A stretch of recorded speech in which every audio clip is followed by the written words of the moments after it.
Okay, the given is the sum of two numbers is 25 and their difference is 13. Find its product. Okay, since ang target lang naman natin ay kunin natin yung product ng dalawang nawawalang number. Kunin muna natin yung dalawang number. Okay, let x be the first number.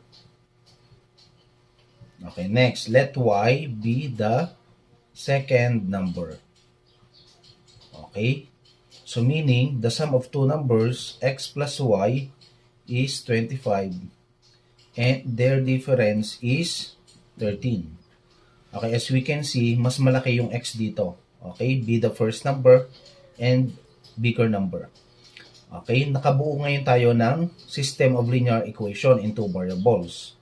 Okay, anong gagawin natin? Okay, ito ay 0 na. X plus x is 2x. 25 plus 13 is 38. Makukuha na ngayon natin ang value ng x kapag dinivide natin by 2 kasi yun yung numerical coefficient. Ang value ng x dito ay 19. Okay, kung 19, gamit lang tayo ng isang equation, x minus y equals 13. 19 minus y is 13. Okay? Then, 19 minus 13 equals y. 19 minus 13 is 6 equals y. Okay? Therefore, ang second number natin ay 6.